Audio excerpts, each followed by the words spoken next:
Nurse سیورن کے آ جانے پر مجھے دعائیں دیتی ہوئی ایمی رخصت ہو گئی۔ اس دوران میں 3-4 مرتبہ بٹھل کے بستر کی جانب کیا اور ہر مرتبہ اس کی بے آرامی کے خیال سے میں نے اسے آواز نہیں دی۔ ٹھیک 11 بجے اکبر علی خان آ گئے۔ میں نے سب سے پہلے انہیں یہ نوید سنائی کہ ڈاکٹر رائے نے صبح کے معائنے میں بٹھل کے لیے کیا کہا ہے۔ ان کی آنکھیں بھی چمکنے لگی۔ انہوں نے بتایا کہ رات یہاں سے جاتے ہی انہوں نے کولکتہ تار دے دیا تھا، ارجنٹ تار۔ عملے سے مستعدی کی درخواست بھی کر دی تھی کہ پھر صبح احتیاطاً یہاں آنے سے پہلے ایک اور تار روانہ کر دیا ہے۔ سیورن کمرے میں تھی۔ میں اکبر علی خان کو راہداری میں لے آیا اور میں نے رات کا سارا واقعہ انہیں سنایا تو وہ ہکا بکا رہ گئے۔ انہیں یقین ہی نہیں آ رہا تھا کہ میں سچ بول رہا ہوں۔ پھر میں نے صبح ڈاکٹر رائے کے بارے میں انہیں بتایا کہ صبح اس کے سوال و جواب کی ایک آزمائش سے ڈاکٹر رائے پھر اس امکان پر اٹک گیا کہ رات آنے والے پولیس آفیسر اور ان کے بعد آنے والے حملہ آوروں میں کوئی تعلق بھی ہو سکتا ہے۔ یہ سن کے اکبر علی خان گمسم سے ہو گئے۔ وہ بہرحال ایک وکیل تھے، نکتہ چینی روز و شب کا وظیفہ تھی۔ کہنے لگے، میاں آپ کہہ رہے ہیں کہ رات کے حیران کن واقعے کی تفتیش کے لیے صبح سے پولیس اسپتال آئی ہے؟ فرض کیجئے ڈاکٹر رائے نے اپنے اس شبے کا ذکر پولیس سے کر دیا تو پولیس تو آپ کی طرف بھی آ سکتی ہے۔ پھر آپ کیا کہیں گے ان سے؟ رات آپ سے ملاقات کرنے والے پولیس آفیسر کون تھے؟ مجھ سے فوراً کوئی جواب نہ بن پڑا۔ میں تو اکبر علی خان کی صورت دیکھا کیا، اس نکتے پر میں نے سوچا ہی نہ تھا۔ بے شک ڈاکٹر رائے کو اسپتال میں موجود تفتیش کاروں سے یہ کہنے میں کیا آر ہوگی کہ گزشتہ رات اس کے زیر علاج شہر میں اجنبی ایک مریض کے تیماردار بھائی کے پاس توقع کے خلاف 2 پولیس آفیسر آئے تھے۔ اسپتال میں دھرنا دیے ہوئے پولیس والے رات کے واقعے کے اندھیرے میں کسی کرن کی امید میں میرے پاس آ سکتے ہیں۔ پھر میں ان سے کیا کہوں گا، کیا بتاؤں گا؟ ان کے نام کیا تھے؟ حلیے کیسے تھے؟ آمد کا مقصد کیا تھا؟ یہ مسلسل کیا ہو رہا ہے میرے ساتھ؟ کیسا یہ جنجال ہے؟ ایک عذاب ختم نہیں ہوتا کہ دوسرا شروع ہو جاتا ہے۔ میں نے کون سا جرم کیا جو مجھ سے جواب طلبی کی جا رہی ہے؟ میرا سر چکرانے لگا۔ میں نے پولیس والوں کو سچ بتا دیا کہ رات کو ان کے ہم پیشہ میدا استاد کے سلسلے میں آئے تھے تو میرا یہ اعتراف ڈاکٹر رائے تک منتقل ہو جائے گا۔ وہ مجھ پر دروغگوئی کے الزامات عائد کرے گا۔ میری تو ہر بات اسے الٹی نظر آئے گی۔ نرس ایمی کی طرح گزشتہ روز کی ساری رودات اسے سنا دیتا ہوں تو اس کا خلاق دماغ کیا سرائیاں کرنے لگے۔ یہ بات پھر بہت دور جا سکتی ہے، فیض آباد، کولکتہ، جانے کہاں۔ کچھ نہ کچھ تو کہنا ہی پڑے گا میاں۔ اکبر علی خان مجھ سے زیادہ فکر مند لگ رہے تھے۔ آپ کہیں کہ آپ یقین سے کچھ نہیں کہہ سکتے کہ رات آنے والے 2 آدمی، جیسا کہ ان کا دعویٰ تھا، پولیس آفیسر ہی تھے۔ آپ کہیں کہ انہیں آپ کی شکل سے کوئی دھوکہ ہو گیا تھا۔ بات صاف ہو گئی تو وہ معذرت کر کے چلے گئے۔ کچھ ایسی ہی مبہم انداز میں بات کرنا ہوگی۔ ظاہر ہے بات تو بنانا ہی پڑے گی۔ میں نے بے چارگی سے کہا، آپ کی کوشش ہونی چاہیے کہ پولیس تفتیش کے دوران ڈاکٹر رائے موجود نہ ہو۔ میری کوشش سے کیا ہو سکتا ہے؟ میں نے ناگواری سے کہا، میرا بس تو آپ دیکھ ہی رہے ہیں۔ اکبر علی خان مجھے حوصلے کی تعلیم دینے لگے، حالانکہ سر دست انہیں اس کی بڑی ضرورت تھی۔ میں نے چڑھ کر کہا، ٹھیک ہے، جو ہونے والا ہے اس پر میرا اختیار ہے، نہ آپ کا۔ جو ہوگا دیکھا جائے گا، اور زیادہ کیا ہوگا؟ رات آنے والے لوگ کس ارادے سے آئے تھے؟ کامیاب بھی ہو سکتے تھے، اس سے زیادہ کیا ہو سکتا ہے؟ توبہ کیجیے میاں، میں تو تصور بھی نہیں کر سکتا کہ وہ اتنا آگے جا سکتے ہیں۔ آپ ہی کہہ رہے تھے کہ یہ اڈے ٹھکانے والے ایسے بدعہد نہیں ہوتے۔ اب دیکھ لیا آپ نے؟ مجھے ابھی یقین نہیں کہ انہیں میدان نے بھیجا تھا۔ پھر کس نے؟ کون بھیج سکتا ہے انہیں؟ اتنے بڑے اقدام پر کیا کہہ رہے ہیں آپ؟ اکبر علی خان کی آواز کھنچ گئی۔ وہ مرنے والے دھنوا کے قریبی ساتھی بھی ہو سکتے ہیں۔ میدا اپنے ٹھکانے کے لوگوں کو باندھے رکھنے میں ناکام رہا ہے شاید۔ آپ کو یاد ہوگا میں نے میدا کے اڈے پر کہا تھا کہ اڈے کے استاد کو اپنے آخری آدمی تک نگاہ رکھنی پڑے گی۔ یا پھر وہ لوگ بھی ہو سکتے ہیں جو میدا استاد سے بڑی محبت اور عقیدت رکھتے ہوں۔ انہیں شبہ ہو کہ میدا سے اپنا چاقو واپس لینے کسی بھی وقت میں اڈے آ سکتا ہوں۔ نتیجے میں ان کا محبوب استاد چوکی پر شاید قائم نہ رہ سکے۔ ایسے لوگ میدا کی محبت میں اسے بتائے بغیر میری طرف آ سکتے ہیں۔ مجھے نہیں معلوم۔ اکبر علی خان کے ماتھے پر سلوٹیں ابھر آئیں۔ میرا جرائم پیشہ لوگوں سے بہت واسطہ رہا، لیکن اس کماش کے لوگوں سے کچھ کم، بلکہ نہ ہونے کے برابر۔ آپ کا یہ یقین بھی بے سبب نہیں ہوگا۔ بہرحال اس سے فرق بھی کیا پڑتا ہے؟ وہ کوئی بھی ہوں، میدا کے اشارے پر آئے ہوں یا اسے لاعلم رکھ کے۔ میں تو سوچتا ہوں خدا نہ خواستہ۔ اکبر علی خان کہتے کہتے رہ گئے۔ انہوں نے آنکھیں میچ لیں۔ زندگی محض حادثہ ہے، میں نے کہا۔ زندگی تو ہر وقت، ہر لمحے کسی نہ کسی افتاد، کسی ناگہانی کی زد پر رہتی ہے۔ موت ایک مستقل حقیقت ہے۔ انسانی جسم کے ہزاروں کل پرزوں میں کوئی بھی کسی لمحے مشین کی طرح خاک ہو سکتا ہے، اور یہ نہ ہو جائے تو آسمان سے بجلی گر جاتی ہے، چھت ڈھہ جاتی ہے، زلزلہ آ جاتا ہے۔ زندگی سے موت کا فاصلہ بس لمحے بھر کا ہے۔ کبھی یہ لمحہ طویل ہو جاتا ہے، کبھی بہت مختصر۔ زندگی ایک عجوبہ ہے۔ اتنی بلاؤں، آفتوں، اتنی دشمنیوں اور اتنی جسمی پیچیدگیوں کے باوجود آدمی بچا رہتا ہے تو یہ ایک کرشمہ ہے۔ زندگی کی سب سے بڑی دشمن موت ہے، اور فتح ہمیشہ اسی کی ہوتی ہے۔ میرے منہ میں جو آیا کہتا گیا۔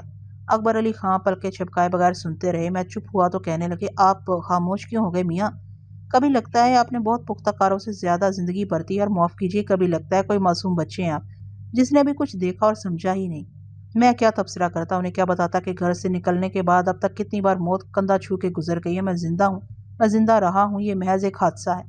میرے ہذیان سے اکبر علی خان کی کسی قدر تشفی ہوئی۔ میں نے کہا، آخری واقعہ تو موت ہے جناب، اس سے آگے اس سے زیادہ کیا، اس سے زیادہ آدمی کی آزمائش کیا ہو سکتی ہے؟ اور آدمی موت کے لیے جس قدر آمادہ رہے، موت کی ہیبت اور اس کے مرحلے کی اذیت اتنی ہی کم ہو جاتی ہے۔ اصل میں آدمی تنہا ہو تو موت سے ایسا خوفزدہ بھی نہ ہو، مگر آدمی تنہا کہاں ہوتا ہے؟ کوئی آدمی کبھی تنہا نہیں ہوتا۔ جسمی تنہائی تو ایک گمان ہے۔ آدمی بظاہر کتنا ہی تنہا ہو، اس کے پرسانے حال، اس کے دوست دشمن، اس کے حبیب اور اس کے رقیب جو اس کی نس نس سے پیوست ہوتے ہیں، وہ ساتھ نہ ہوتے ہوئے بھی ہر وقت ساتھ رہتے ہیں۔ کوئی کسی کا رگے جان نہ ہو، کوئی کسی کے جسم و روح کا جز نہ ہو، سینے میں کوئی جتنا کھبا ہوتا ہے، موت اتنی ہی گراں بار ہوتی ہے۔ آدمی دوسروں کے لیے بھی اپنی بقا کا خواہاں ہوتا ہے۔ میں نے شاید کچھ زیادہ ہی یاوہ کر دی تھی۔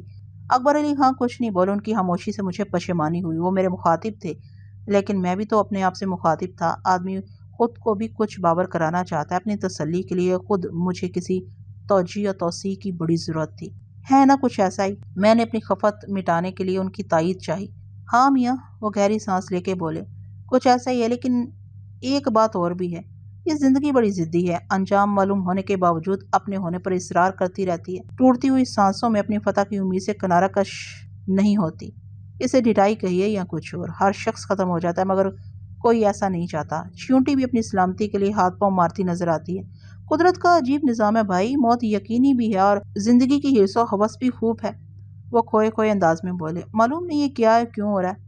میری آواز ڈھلکی ہوئی تھی۔ بے خبری میں ایسی ناتوانی ہوتی ہے۔ میں نے کہا، ہر جاندار موت کے تجربے کے بغیر موت سے کیوں گریزا رہتا ہے؟ شاید اس لیے کہ موت سب سے بڑا اندھیرا ہے۔ اپنی بیچارگی، حبس دم، گھنٹے اور چھوٹے موٹے حادثوں کے تجربے تو مسلسل ہوتے ہی رہتے ہیں۔ اسے شبہ ہے کہ موت کے بعد احساس کی بھی موت ہو جاتی ہے۔ جسم ختم ہو جانے کے بعد روح بھی موجود نہیں رہتی۔ اسے بتایا گیا ہے کہ جسم کے ساتھ روح نہیں مرتی، روح باقی ہے تو احساس باقی ہے۔ کچھ تو ہے کہ ہر ذی نفس موت سے حیبت زدہ رہتا ہے۔ ہم راہداری میں یہاں سے وہاں تک گھومتے رہے، پھر چلتے چلتے راہداری کے اس حصے میں آ گئے جہاں سے عام اسپتال کا راستہ نکلتا تھا۔ اسپتال کے عملے کی چہل پہل رفتہ رفتہ بڑھتی دیکھ کے ہمیں حیرت ہوئی۔ ہم اور آگے چلے آئے۔ مرکزی عمارت کے سامنے پھیلے سبززار میں بہت سے لوگ یہاں تو بیٹھے یا کھڑے ہوئے تھے، ان میں عورتیں بھی تھیں۔ اکبر علی خان نے ایک ملازم کو روک لیا اور اسے اجتماع کا سبب معلوم کیا۔ درمیانی عمر کے اس شخص نے دلدوز آواز میں بتایا کہ اینتھونی کا تابوت اٹھایا جانے والا ہے۔ اس کی زبانی معلوم ہوا کہ اینتھونی اسپتال کے عملے کے قامتی حصے میں رہتا تھا۔ چند مہینے پہلے اس کے بوڑھے باپ کی موت کے بعد اسے اسپتال کی ملازمت دی گئی تھی۔ باپ نے مرنے سے 2-3 ماہ پہلے اپنی بساط سے بڑھ کے اس کی شادی کی تھی۔ بہو ایسی جنم جلی آئی کہ چند مہینوں کے لوٹ پھیر میں پہلے سسر گیا، پھر شوہر۔